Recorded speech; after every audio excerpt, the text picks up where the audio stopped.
പ്രിയമുള്ളവരെ, വിശുദ്ധ ബൈബിൾ ഉൽപ്പത്തി മുതൽ വെളിപാട് വരെ നമുക്കൊന്നിച്ച് ഒരു വട്ടമെങ്കിലും വായിച്ച് ധ്യാനിക്കുക എന്ന ഉദ്ദേശത്തോടു കൂടിയാണ് ഈ പോഡ്കാസ്റ്റ് ചെയ്യുന്നത്. ഈ ബൈബിൾ പാരായണത്തിന് നമ്മൾ ഉപയോഗിക്കുന്നത് POC മലയാളം ബൈബിളാണ്. ഓർക്കുക, നാം വചനം വായിക്കുമ്പോൾ ഈശോ വചനമായി നമ്മോടൊപ്പം ഉണ്ടായിരിക്കും. മുടക്കം കൂടാതെ വചനം വായിക്കുന്നത് ഒരു നിയോഗമായി നമുക്കെടുക്കാം. അതിനായി പരിശുദ്ധാത്മാവേ, ഞങ്ങളെ ശക്തിപ്പെടുത്തണമേ എന്ന് പ്രാർത്ഥിക്കാം. അതോടൊപ്പം വചനത്തിലെ വാഗ്ദാനങ്ങൾ ഞങ്ങളിലും ഞങ്ങളുടെ കുടുംബങ്ങളിലും നിറവേറണമേ എന്ന് പ്രാർത്ഥിച്ചുകൊണ്ട് നമുക്ക് ആരംഭിക്കാം. ഇന്ന് നമ്മൾ വായിച്ചു ധ്യാനിക്കുക രാജാക്കന്മാരുടെ 2-ാം പുസ്തകത്തിലെ 18-ാം അധ്യായമാണ്. ഹെസക്കിയ യൂദ രാജാവ്. ഇസ്രായേൽ രാജാവായ ഏലായുടെ പുത്രൻ ഹോസിയായുടെ 3-ാം ഭരണവർഷം യൂദ രാജാവായ ആഹാസിന്റെ മകൻ ഹെസക്കിയ ഭരണമേറ്റു. അപ്പോൾ അവന് 25 വയസ്സായിരുന്നു. അവൻ ജെറുസലേമിൽ 29 വർഷം ഭരിച്ചു. സക്രിയായുടെ മകൾ അബി ആയിരുന്നു അവന്റെ മാതാവ്. പിതാവായ ദാവീദിനെ പോലെ അവൻ കർത്താവിന്റെ മുൻപിൽ നീതി പ്രവർത്തിച്ചു. അവൻ പൂജാഗിരികൾ നശിപ്പിക്കുകയും സ്തംഭങ്ങളും അക്ഷേര പ്രതിഷ്ഠകളും തകർക്കുകയും ചെയ്തു. മോശ ഉണ്ടാക്കിയ നെഹുഷ്താൻ എന്ന് വിളിക്കപ്പെടുന്ന ഓട്ടുസർപ്പത്തിന്റെ മുൻപിൽ ഇസ്രായേൽ ധൂപാർച്ചന നടത്തിയതിനാൽ അവൻ അത് തകർത്തു. ഇസ്രായേലിന്റെ ദൈവമായ കർത്താവിൽ അവൻ വിശ്വസിച്ചു. മുൻഗാമികളോ പിൻഗാമികളോ ആയ യൂദ രാജാക്കന്മാരിൽ ആരും അവനെ പോലെ വിശ്വസ്തനായിരുന്നില്ല. അവൻ കർത്താവിനോട് ഒട്ടി നിന്നു. അവിടുന്ന് മോശയ്ക്ക് നൽകിയ കൽപ്പനകൾ പാലിക്കുകയും അവിടുത്തെ പിന്തുടരുകയും ചെയ്തു. കർത്താവ് അവനോടുകൂടെ ഉണ്ടായിരുന്നു. അവന്റെ ഉദ്യമങ്ങളെല്ലാം ഐശ്വര്യപൂർണമായി.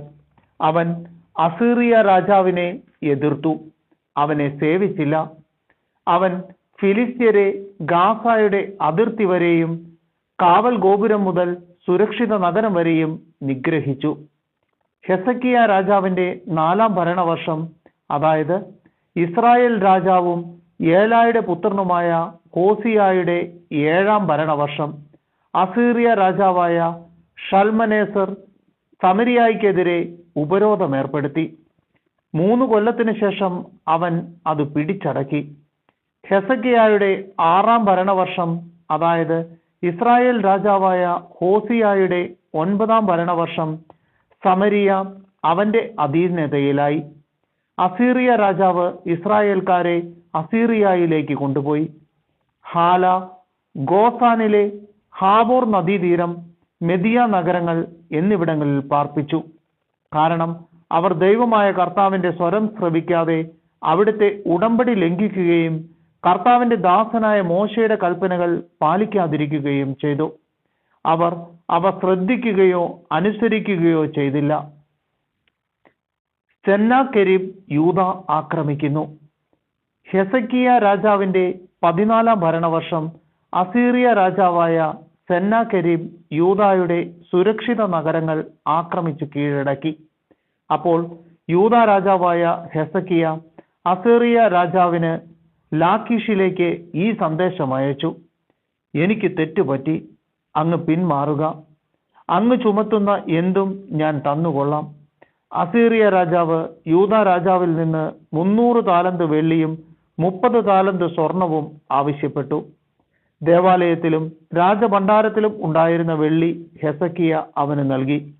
യൂദ രാജാവായ ഹെസക്കിയ ദേവാലയത്തിന്റെ കതകുകളും കട്ടിളക്കാലുകളും പൊതിഞ്ഞിരുന്ന സ്വർണമെടുത്ത് അസീറിയ രാജാവിന് നൽകി. അസീറിയ രാജാവ് ലാഖിഷിൽ നിന്ന് താർത്താൻ, റബ്സാരിസ്, റബ്ഷക്കെ എന്നീ സ്ഥാനികളെ സൈന്യസമേതം ഹെസക്കിയായ്ക്ക് എതിരെ ജെറുസലേമിലേക്ക് അയച്ചു. അവർ ജെറുസലേമിൽ അലക്കുകാരന്റെ വയലിലേക്കുള്ള പെരുവഴിയിലൂടെ മുകൾ ഭാഗത്തെ കുളത്തിലേക്കുള്ള ചാലിനരികെ നിലയുറപ്പിച്ചു. അവർ രാജാവിനെ കാണണമെന്ന് ആവശ്യപ്പെട്ടപ്പോൾ കൊട്ടാരത്തിന്റെ മേൽനോട്ടക്കാരനും ഹിൽക്കിയായുടെ പുത്രനും ആയ എലിയാക്കിമും കാര്യസ്ഥനായ ഷെപ്നായും ആസാഫിന്റെ മകനും രേഖ സൂക്ഷിപ്പുകാരനുമായ യോവാഹും ഇറങ്ങിച്ചെന്നു. റബ്ഷക്കെ അവരോട് പറഞ്ഞു, ഹെസക്കിയായോട് പറയുക, അസീറിയ മഹാരാജാവ് ചോദിക്കുന്നു, നിനക്കിത്ര ധൈര്യം എവിടെ നിന്ന്? പൊള്ളവാക്കുകൾ യുദ്ധതന്ത്രവും പരാക്രമവും ആണെന്നാണോ വിചാരം? എന്നെ എതിർക്കാൻ നിനക്ക് ആരാണ് തുണ?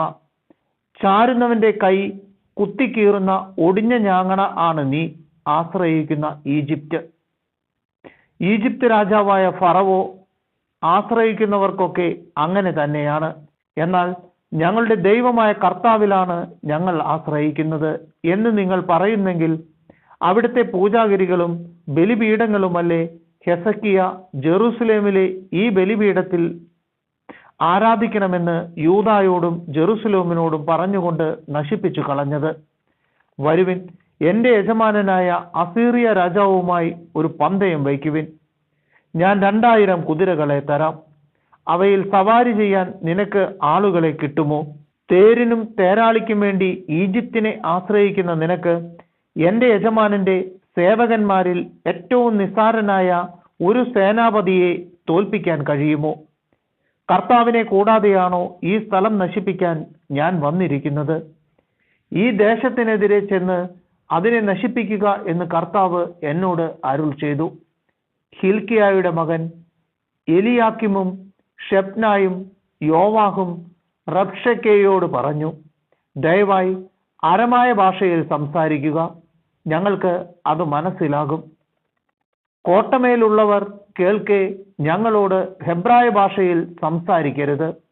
എന്നാൽ റബ്ഷക്കെ അവനോട് പറഞ്ഞു, കോട്ടമേൽ ഇരിക്കുന്നവരും സ്വന്തം വിസർജന വസ്തുക്കൾ ഭുജിക്കാൻ നിങ്ങളോടൊപ്പം വിധിക്കപ്പെട്ടിരിക്കുന്നവരും ആയ ഇവരോടല്ലാതെ നിങ്ങളോടും നിങ്ങളുടെ യജമാനനോടും മാത്രം സംസാരിക്കാനാണോ എൻ്റെ യജമാനൻ എന്നെ അയച്ചിരിക്കുന്നത്?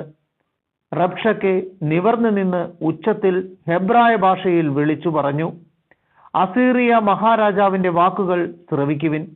രാജാവ് പറയുന്നു, ഹെസക്കിയ നിങ്ങളെ വഞ്ചിക്കാതിരിക്കട്ടെ. എൻ്റെ കയ്യിൽ നിന്ന് നിങ്ങളെ രക്ഷിക്കാൻ അവന് കഴിവില്ല. കർത്താവ് നമ്മെ നിശ്ചയമായും രക്ഷിക്കും. അസീറിയ രാജാവിന്റെ കൈകളിൽ നഗരം വിട്ടുകൊടുക്കുകയില്ല എന്ന് പറഞ്ഞ് കർത്താവിൽ ആശ്രയിക്കാൻ ഹെസക്കിയ നിങ്ങൾക്ക് ഇടയാക്കാതിരിക്കട്ടെ. അവനെ ശ്രദ്ധിക്കരുത്. എന്തെന്നാൽ അസീറിയ രാജാവ് പറയുന്നു, നിങ്ങൾ സഖ്യം ചെയ്ത് എന്നോട് ചേരുവിൻ. അപ്പോൾ നിങ്ങൾ സ്വന്തം മുന്തിരിയിൽ നിന്നും അത്തിവൃക്ഷത്തിൽ നിന്നും ഭക്ഷിക്കുകയും സ്വന്തം ജലസംഭരണിയിൽ നിന്ന് കുടിക്കുകയും ചെയ്യും. അനന്തരം ഞാൻ നിങ്ങളെ ഈ നാടിന് സദൃശ്യമായ ഒരു നാട്ടിലേക്ക് ധാന്യവും വീഞ്ഞും അപ്പവും മുന്തിരിത്തോപ്പുകളും ഒലിവും തേനുമുള്ള ഒരു നാട്ടിലേക്ക് കൊണ്ടുപോകും. നിങ്ങൾ മരിക്കുകയില്ല, ജീവിക്കും. കർത്താവ് നമ്മെ രക്ഷിക്കുമെന്ന് പറഞ്ഞ് നിങ്ങളെ വഴിതെറ്റിക്കുന്ന ഹെസക്കിയായെ ശ്രദ്ധിക്കരുത്. അസീറിയ രാജാവിന്റെ കൈകളിൽ നിന്ന് ഏതെങ്കിലും ദേവന്മാർ തങ്ങളുടെ ജനതകളെ രക്ഷിച്ചിട്ടുണ്ടോ? ഹമാത്തിന്റെയും അർപ്പാദിന്റെയും ദേവന്മാർ എവിടെ? സെഫാർവയും ഹേന, ഇവ്വ എന്നിവയുടെ ദേവന്മാർ എവിടെ? അവർ സമരിയായെ എൻ്റെ കയ്യിൽ നിന്ന് രക്ഷിച്ചോ? ഒരു ദേവനും തൻ്റെ രാജ്യത്തെ എൻ്റെ കൈകളിൽ നിന്ന് രക്ഷിക്കാൻ കഴിയാതിരിക്കെ ജെറുസലേമിനെ രക്ഷിക്കാൻ കർത്താവിന് കഴിയുമോ? അവനോട് മറുപടി പറയരുത് എന്ന് രാജാവ് കൽപ്പിച്ചിരുന്നതിനാൽ ജനം ഒരക്ഷരവും മിണ്ടാതെ നിശബ്ദരായിരുന്നു. അപ്പോൾ കൊട്ടാര വിചാരിപ്പുകാരനും ഹിൽക്കിയായുടെ മകനുമായ എലിയാക്കിമും കാരിസ്ത്യൻ ഷെപ്നായും ആസാഫിന്റെ പുത്രനും രേഖ സൂക്ഷിപ്പുകാരനുമായ യോവാഹും വസ്ത്രം കീറി ഹെസക്കിയായുടെ അടുത്ത് വന്ന് റബ്ഷക്കെ പറഞ്ഞത് അറിയിച്ചു.